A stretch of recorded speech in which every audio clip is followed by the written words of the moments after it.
Hey, what's up creative minds, hope you are doing well with your creativity. I'm Shoshizato and welcome you to my new YouTube channel, and today we're going to talk about camera calibration. Camera calibration sounds very confusing and it's a huge word itself, right? And if you're gonna type Google, then it's going to say that lots and lots of things about calibrating your desktop or monitor and lots and lots of things. But yeah, they are for very professional things that Google says, and I'm not going to cover all those things because this interaction is for beginners, so that's why I'm just going to cover the basic thing that you face while editing in Lightroom. You see, what HSL does basically is it gives you control over the RGB colors of the image entirely, and what camera calibration does is it gives you the control to change the RGB of a single pixel of your image.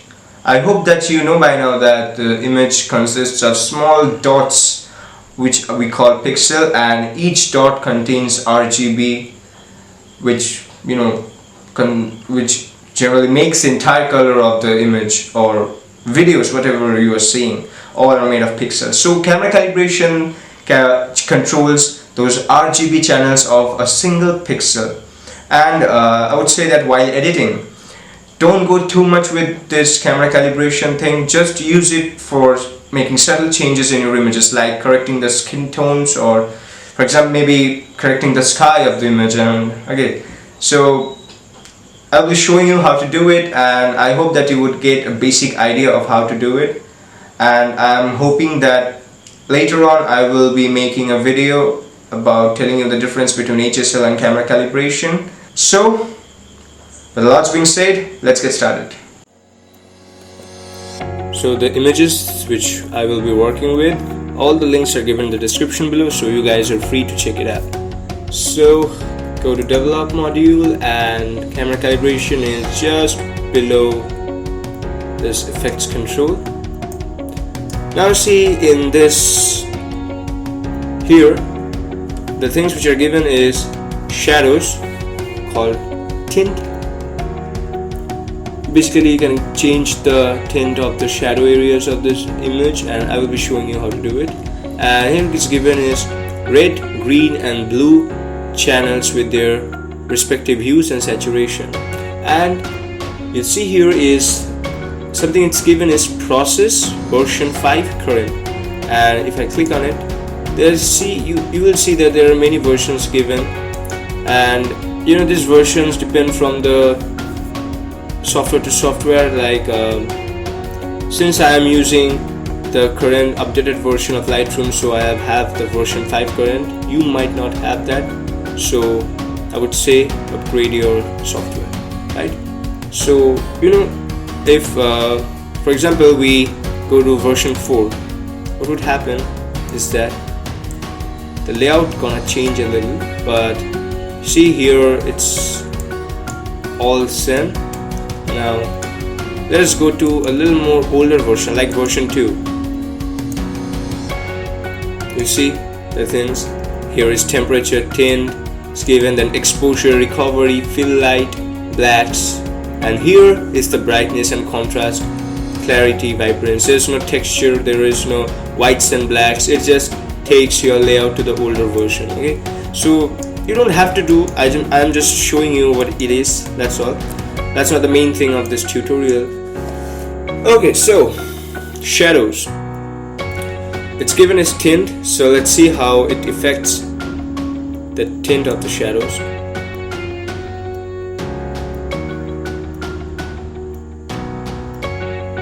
Now it's nothing happens. Now remember what I told you was when we change these panels, it basically affects the RGB values of each pixel from the image.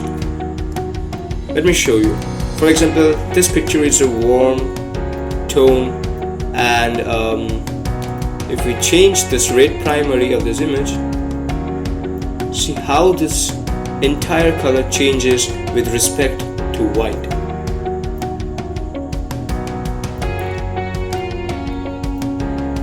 Right? And yeah, as I told you that it's very good for fixing skin tones, you can use it in this way. And after changing the hues, you can also have control over the saturation, so that's a pretty positive thing about this. Green primary, what you can do is green, let's check out. The green becomes more bright and yellowish, and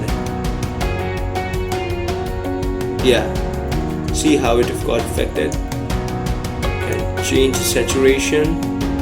Wow, it's looking very good, right? And what's about blue? Let's see. Yeah, basically you see this image doesn't have much blue, so you can't see it properly, but I have a solution for that. Okay, just before showing you about the blue primary, I have this another image to show you. Okay, so before going to that next image, I'm just show you the before and after of this. See how it got changed.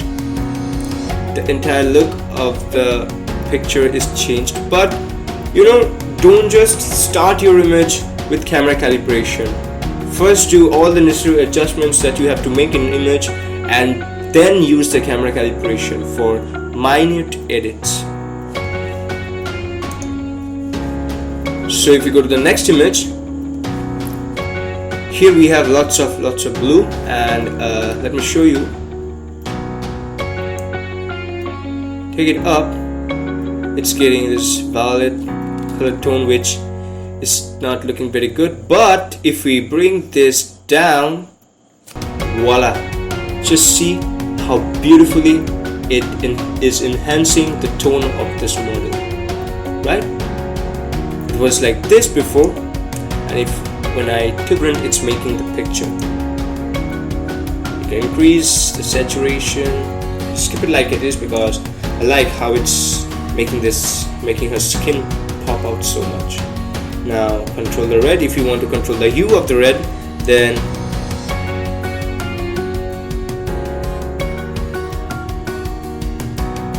you just have to tweak with this red primary, and wow, I'm really liking this color on her skin. It's very vibrant. Green, of course, it does not have much green, so I don't want to make it any weird. But yeah, it's gonna change something on the tones. You can see these areas will be affected.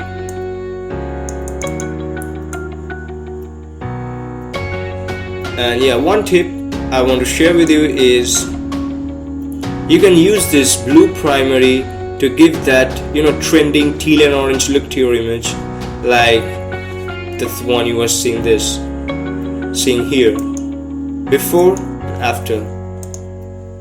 Talking about the teal and orange look, here it is. So that's basically it for today, guys. Hope you have enjoyed this video and found this video helpful. If you did, leave one of these below the video. Leave a like, comment, share with your friends, and please do subscribe, because I upload videos on this content on weekly basis, and I hope that my videos are helpful for you. See you again. Until then, just keep on working with your creativity.